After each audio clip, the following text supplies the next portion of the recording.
ali entrasse na água, ele seria curado, né, de qualquer enfermidade que tivesse no seu corpo. E João relata que Jesus chega a este lugar, encontra aquela multidão e se depara com um homem em meio a essa multidão. Um homem que era coxo há 38 anos e que ele próprio relatou a Jesus, dizendo que depois que Jesus o pergunta, o aborda, e dizendo que não tinha ninguém por ele. Então a gente entende que era um homem sozinho, solitário, sem esperança, e que de repente Jesus se aproxima dele. Então existe alguns fatos interessantes, né? Por que Jesus chega diante desse homem?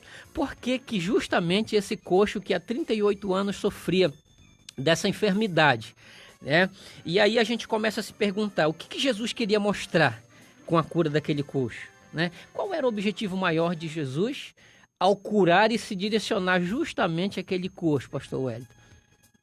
Importante nós observarmos, professor e pastor Saul, professor Heraldo, que aqui já está, não perdermos de vista o objetivo do que João escreve o livro, né? Lá no capítulo 20, versículo 31, ele diz assim, estes sinais foram escritos. Então são sinais, eu sempre gosto de refrisar isso, porque quando se fala de milagre, se tem a palavra dunamis, que significa poder ou algo que aconteça que ultrapasse a lei natural. Quando a gente enxerga sinais, vem a palavra semeion, que significa aquilo que projeta para algo maior. Então, quando a gente olha ali para o capítulo 5, a ideia de João é não olhe para esse acontecimento, mas sim para onde esse acontecimento está projetando. Então, observe para o outro lado. Isso é tão pedagógico que a Bíblia atualizada, né, a versão corrigida, traz o texto sem qualquer pontuação. Quando nós lemos na revista atualizada, se observa que a ideia de que diz que descia um anjo de tempo em tempo e movimentava as águas está entre parênteses. E ao observar este parênteses, alguns biblistas, as pessoas especialistas em Bíblia, diz que nos principais manuscritos não consta isso no original. Isso foi um acréscimo para dar sentido ao porquê da reunião daquele povo. Ou seja, ali era uma festa grega, onde havia uma superstição de que descia um anjo. Jesus chega pro moço e diz assim, escuta rapaz, esquece esse negócio de tanque, esquece esse negócio de anjo, vamos resolver a sua vida. O homem disse, não, peraí, eu tô com alguns problemas, ninguém vai na minha frente, aqui é muito egoísmo. Rapaz, você quer ou não quer a solução? Então, essa é a ideia de que Jesus vai procurar mostrar, né? Mostrar que essa prensa, essa escravidão no misticismo, na religiosidade, em Cristo, tem uma solução. E é por aí que o milagre acontece e o desenrolar desse assunto. Mas pode continuar aí, professor. Continue aí. Justamente. Então, a gente entende que no momento do acontecido, da cura, do milagre, desse sinal, a gente entende que algumas coisas até, digamos assim, tentam se sobressair ao fato acontecido, né? Como o próprio pastor Wellington citou aqui, e o próprio coxo cita sobre o egoísmo das pessoas, né? A questão do misticismo e a questão da religiosidade, mais uma vez, vem à tona. E Jesus chega diante daquele homem e simplesmente faz uma pergunta. Se a gente notar em fração de segundos ou minutos, quem sabe, Jesus resolve o problema daquele homem de 38 anos, né? E ao resolver ainda lhe faz um pedido, que é algo que nos chama a atenção, né? Quando Jesus diz, levanta-te, toma a tua cama e anda. Né? Porque aquele homem ao receber o seu milagre, ele poderia muito bem sair, peraí rapaz, eu vou sair correndo daqui e largar tudo para trás, não. Mas Jesus falou, ei, não deixa a cama aqui. Não deixa a sua maca. Leva a maca. Por quê que aquele homem tinha que levar a maca? Né? Olha toda a polêmica, já entrando no último ponto da lição, toda a polêmica envolvendo a questão do sábado, que aqueles homens, digamos assim, veneravam, né? E tinham todo um cuidado, e a gente entende que eles próprios acrescentaram, né, centenas e centenas de regras, de normas em cima disso. né? Abordaram aquele homem. Por que você está carregando? Hoje é sábado. Aí é interessante que ele diz, olha, eu não sei, eu não quero nem saber. Mas teve alguém que me ordenou que eu levantasse. Eu sofria 38 anos. E eu senti que tinha algo diferente nesse homem. E quando ele me ordenou que levantasse, eu fiquei curado instantaneamente. Então eu deixaria de obedecê-lo. Ele pediu para me carregar e levar a minha cama. Agora, por que, pastor Wellington? Jesus estava querendo mostrar alguma coisa interessante. É verdade. Nisso aí, né? Jesus estava nos mostrando que acima de todos os ritos, acima de toda a superstição religiosa, né? Daquele guardar a lei, existia algo que estava acima de tudo isso, o mais importante, que era a transformação. Tanto é que Jesus depois encontra com o homem no templo, né, e diz, ó, agora, rapaz, tu presta atenção na tua vida a partir de agora, né? Teus pecados foram perdoados, ele recebeu o perdão dos pecados através da cura, e tu presta atenção que alguma coisa, porque eu creio, pastor Hélio, que Jesus está falando da consciência. Perfeito, né? Perfeito. O homem conhece a Deus agora, né, se arrepende dos seus pecados e pecar conscientemente, agora o negócio é mais sério. Então você já sabe para onde você vai se você pecar a partir de agora. Então é algo interessante. Jesus faz questão que ele leve a sua cama. Por quê? Porque as pessoas precisavam ver. Se ele deixasse a cama lá, a história seria diferente. Ah, não, é o homem que foi curado pelo tal de Jesus lá e tal. Não, mas cadê a cama dele? Não, conversa fiada, né? A questão da mudança. Porque quando Jesus entra na nossa vida, não é como muitos dizem por aí, Jesus quer o teu coração, Jesus... Não, quem conhece o meu coração é Jesus, conversa. A mudança, quando Jesus entra na vida de alguém, essa mudança, ela é completa. É verdade. Ela é 100%. E, professor Saul, me permita, eu anotei aqui 3 pontos sobre a resposta do paralítico e a palavra de Jesus. O primeiro, quando o paralítico vai responder Jesus, Jesus pergunta, queres ficação? Ele está dizendo assim, ó, para mim não existe possibilidade. O senhor está perguntando uma coisa que não é possível. Eu não posso me curar. 38 anos. Esperando aqui, o senhor perguntando se eu quero ser. Claro que eu quero, mas não vejo possibilidade. Segundo, a oportunidade aqui é só para alguns. É quem entra primeiro. E eu nunca consegui... Quem tem alguém que ajude. Então precisa aqui de alguém que faça essa ponte. E terceiro, a concorrência aqui é muito desleal. Porque a minha doença aqui é nas pernas. Os outros que têm doença no braço correm e pulam dentro d'água. Aqui é desleal esse negócio. Interessante. Aí quando Jesus fala para ele, Jesus opera 3 curas. Se nós observarmos na Bíblia, tem 3 curas. A primeira cura é a cura da alma. Quem ficou deficiente tem medo de andar. Quem tem paralisia tem medo. Jesus cura a alma do cidadão, tira o medo dele. Ele já fica de pé e começa a andar. Segundo, é a cura da carne, porque diz que ele estava atrofiado e automaticamente os seus ossos voltam ao normal. E o terceiro é a cura do espírito, porque diz que logo que o homem ficou de pé, com a saúde da mente e com a saúde do corpo, diz que ele obedeceu. Foi embora. Então Jesus opera 3 curas em uma única palavra. Fica de pé, vai para casa, meu filho. Você vê que interessante isso aí, né?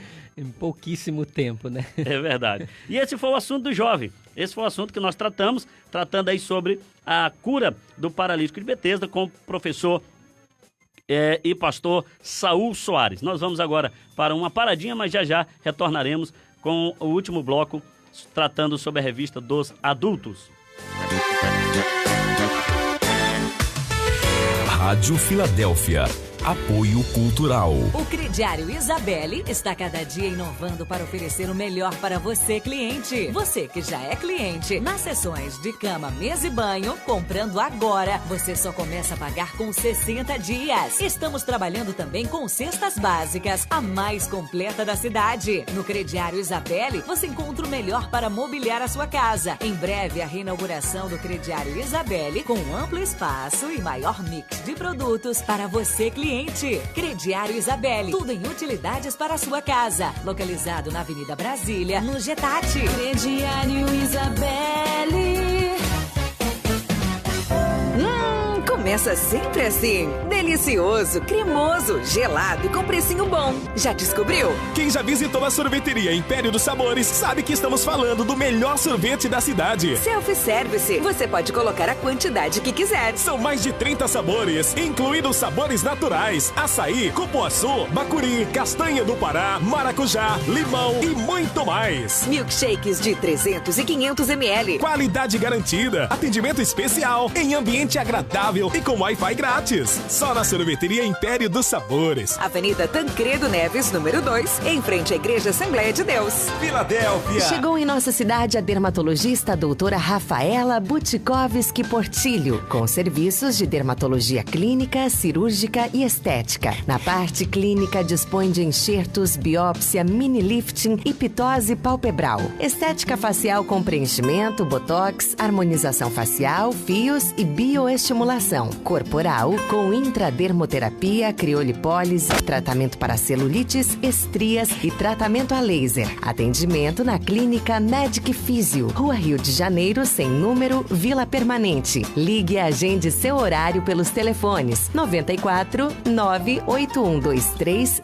0922 ou 91 98121 1918. É verão e o Salão Dani Beauty vem com tudo para que seus cabelos não sofram com os radicais livres. Tratamento com produtos indicados para todos os tipos de cabelo. Morena iluminada, reconstrução capilar, espelhamentos nos fios. E agora uma super novidade, o Dia da Beleza. Siga o Salão Dani Beauty também no Instagram, salãodanibeauty.tucuruí. E saiba como participar desta super promoção. Salão Dani Beauty, porque beleza não é só vaidade, é uma necessidade. Rua 9, quadra 23, número 10, Parque dos Buritis. Telefones 98160-1774, 99209-1012, 98180-5534. Filadélfia FM 105,9. Estar bem representado é ter a certeza de que alguém luta pelos seus direitos. E o trabalhador da construção tem o Sintrapave, que ao longo dos anos garante a defesa dos interesses dos seus sócios. Com ética, transparência e integridade. São inúmeras vantagens e benefícios que o Sintrapave oferece. Convênios com supermercados, panificadoras, autoescola, clínicas e escritórios de advocacia, farmácias, salões, óticas, dentista, curso de inglês e outros. Sede na Rua Peixoto, número 32, Vila Permanente e subsede em Tucuruí. Fone 3778-1010. Sintrapave, contribuindo para um futuro melhor. Forte Super tem preços que ninguém tem. Ninguém vende mais barato. Super, qualidade com economia. 105.9 Filadélfia FM. A estação mais quente do ano está pra lá de especial na Loja Centro. São ofertas incríveis para você se refrescar e esfriar a cabeça. Condicionador de ar Agrato, 9.000 PUs, ventilador Mundial NV15, 3 velocidades e para diversão geral tem aparelho DVD Lennox. Aproveite as melhores ofertas deste verão, pagando com facilidade na Loja Centro, o centro de compras. Filadélfia FM, o que você precisa ouvir. 105,9 Filadélfia FM.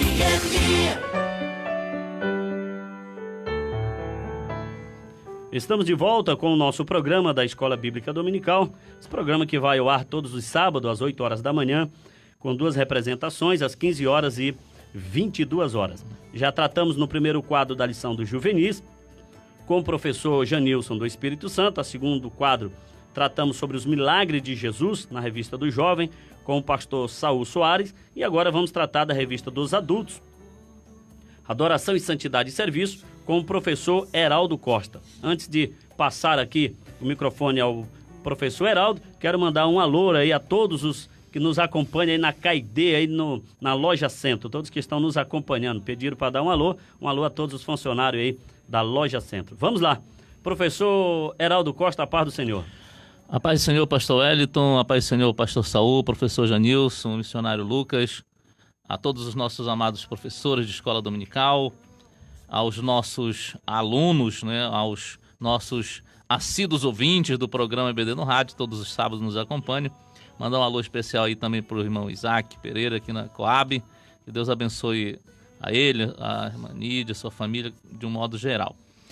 Pastor, nós estamos aí na lição 5, né? A lição de número 5, ela traz esse título que o pastor Cláudio Honor de Andrade, ele coloca na lição 5, falando sobre santidade ao Senhor. Não é santidade do Senhor, né? Que isso aí é uma questão inquestionável, né?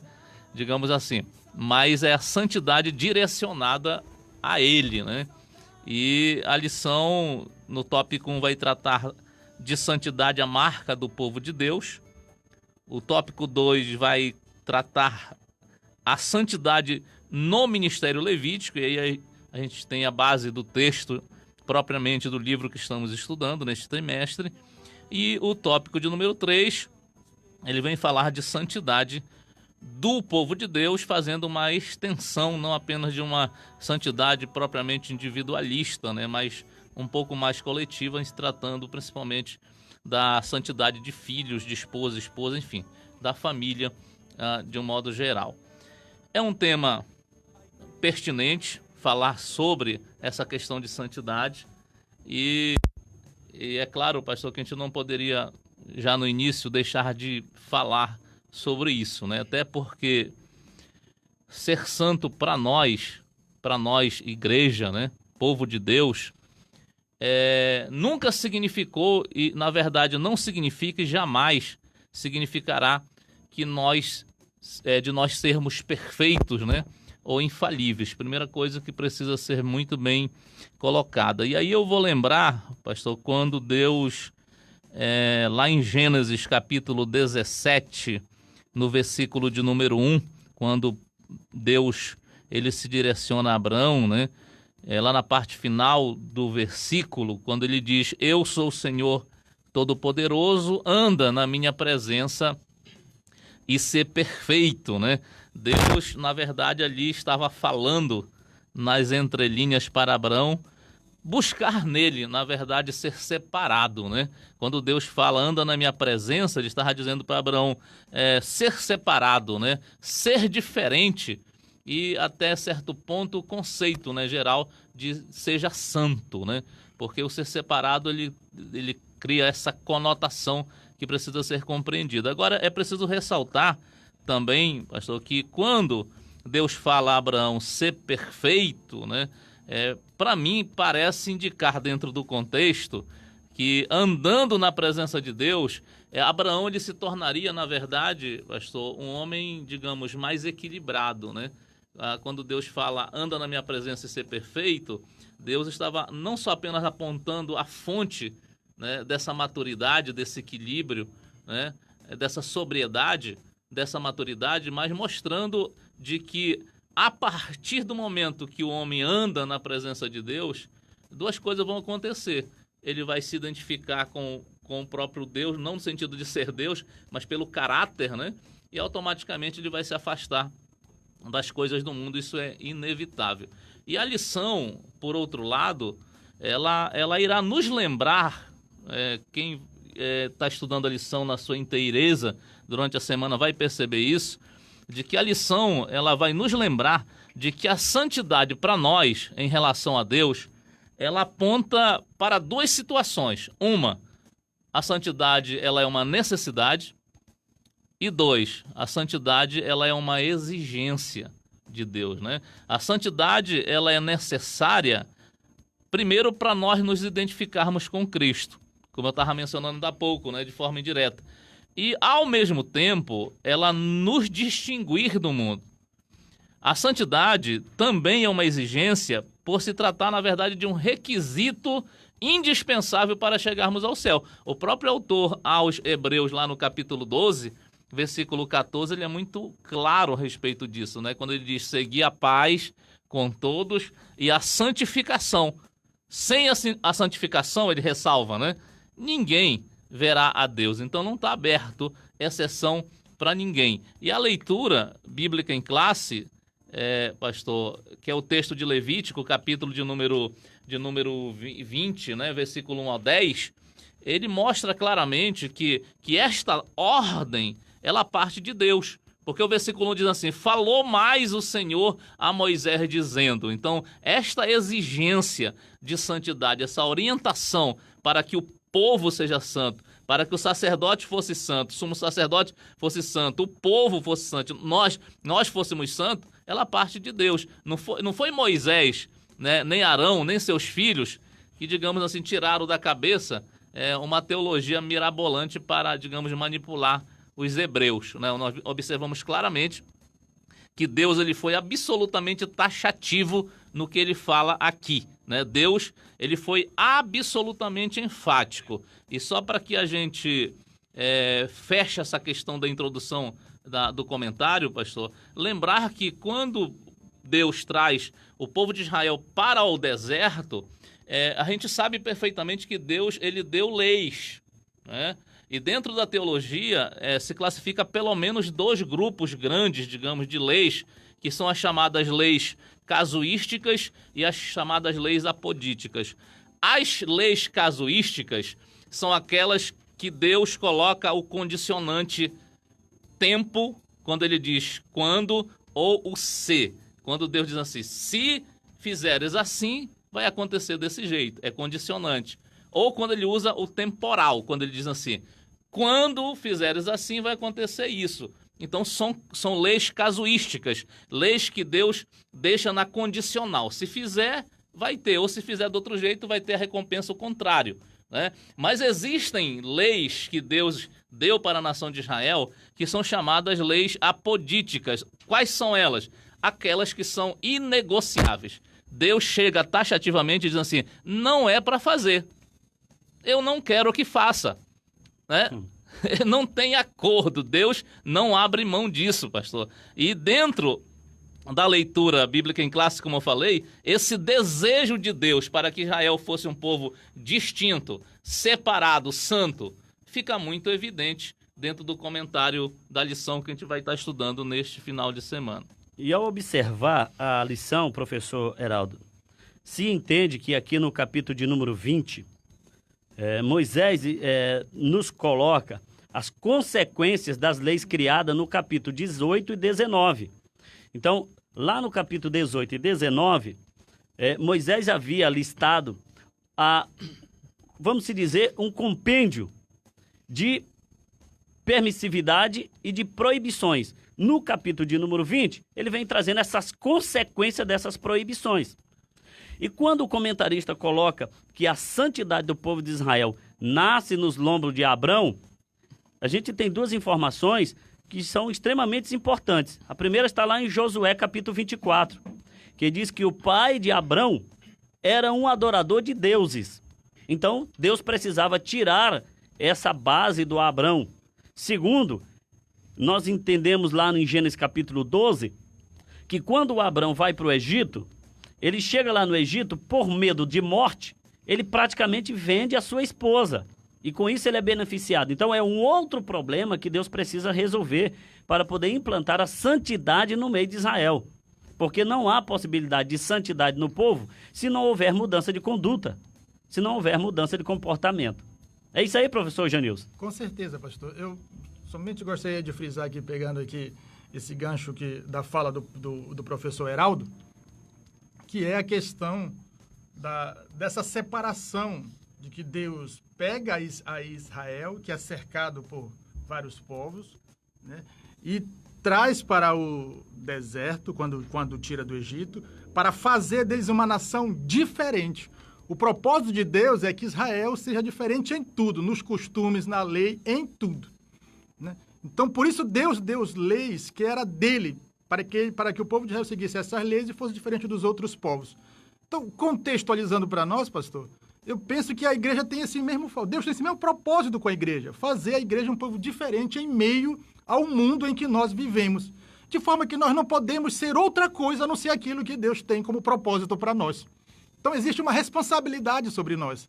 Há um livro da CPAD, que eu esqueci o autor agora, que é sobre santidade. O título do livro é assim, Santidade, o maior desafio desta geração de evangélicos. E toda vez que eu lembro de santidade, eu me lembro desse título, porque, assim, para mim, também eu vejo com o maior desafio que hoje nós temos no meio evangélico. Até porque hoje há muita coisa para distrair o cristão, para ocupar o tempo do cristão, de forma que ele não dedica tempo a Deus para que ele possa ter força de se afastar daquilo que contamina.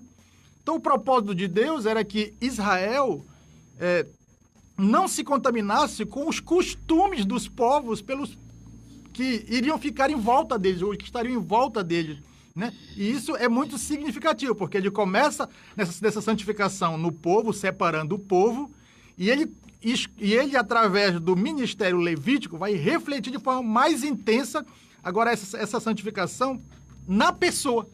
Então, observe que ele sai do foco do povo e entra no foco da pessoa. Então, eu percebo que esse mesmo foco também é para nós, também é válido para nós. Há um foco da santificação para a igreja, mas também um foco para mim como cristão e membro da igreja. Perfeito? Sem dúvida, professor Janilson. O tópico 1, pastor, fala de santidade, a marca do povo de Deus. Claro que ao falar de marca, estamos falando de uma questão emblemática, né? E aí a gente deve lembrar sempre, quando a gente estuda um pouco de teologia, inclusive básica, né? A gente sempre fala dos 5 processos lá, né? Da questão da conversão, da justificação, né? Da regeneração, da santificação e da glorificação. Eu já tenho falado algumas vezes, lembrado, o conceito básico que a gente tem falado, né? Que a santificação, na prática, ela é um processo e ela acaba sendo uma forma de manutenção da regeneração, que é o novo nascimento. Então, às vezes, é um pouco de confusão, professor, é bom colocar, pastor Saul, que às vezes a gente se confunde. Às vezes a pessoa já é convertida, já é nascida de novo, só que ela não recebeu uma limpeza instantânea. Sim, sim. Né? E ela ainda apresenta resquícios, digamos, do velho homem. Eu não estou falando daquele caba malandro que fica enrolando na igreja, né? Que intencionalmente, conscientemente sabe que está errado, né? E fica lá fingindo que é crente. Eu estou falando daquela pessoa sincera que tem fragilidades, que fica patinando, mas Deus sabe o esforço que ele está fazendo para tentar buscar ainda mais em Deus. Então a gente não pode confundir, às vezes, pastor, pessoas que já são salvas, já nasceram de novo, mas por que ainda apresentam alguns resquícios, né? Porque, na verdade, pastor, eles ainda estão nesse processo de santificação, né, que é a manutenção da regeneração. E é muito normal acontecer isso, não é que ele não seja crente, ele é crente, ele é salvo. Se Jesus voltar, ele vai para o céu. Ainda com dificuldade, sim, mas vai para o céu, porque ele está sendo sincero.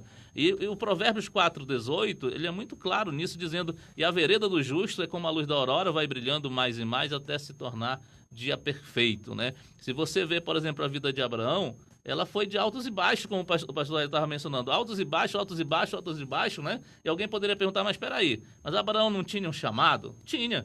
Ele não era o pai da fé? Era. Mas o que é que isso muda? Faz dele alguém perfeito? Não, ele apresentava ainda imperfeições, ainda que fosse chamado, que fosse pai da fé e fosse salvo. Né? Se nós olharmos a vida da igreja de Corinto, no caso quando Paulo se menciona ali, né? Alguém poderia dizer, mas Corinto eles não foram chamados de santos por Paulo, né? Foram. Mas isso não impede que eles apresentassem ainda problemas, né, que precisavam ser corrigidos. Então, a santidade ela é uma marca, sim, do povo de Deus, mas nós não podemos esquecer que se trata de um processo, né? É um processo contínuo. E eu lembrando, pastor Hélio, que o pastor Hernandes Dias Lopes, ele diz que a palavra santo, lá no Novo Testamento, ela era tão comum na época, que o crente ele não era chamado de cristão, ele era chamado de santo.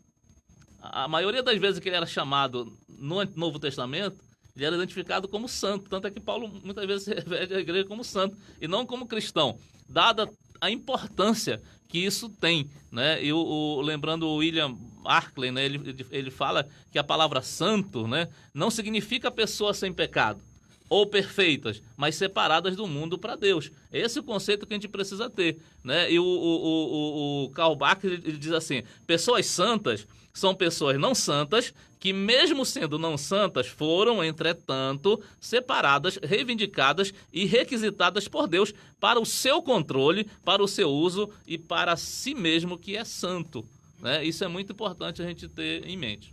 Esse é o nosso assunto, o assunto que nós estamos tratando, e se você tem maior interesse por este assunto, nós te convidamos a estar na Escola Bíblica Dominical, tendo em vista aí, professor Heraldo, professor Janilson, que o nosso tempo foi embora, né? Verdade. Nosso tempo já está aqui, chegando aqui a nossa irmã Simone Cristina, que já vai dar sequência, e nós já vamos aí para nossas considerações finais, convidando aqui o professor Saul Soares, professor Janilson, professor Heraldo, para suas considerações, e Deus nos permitir, no próximo sábado estaremos novamente.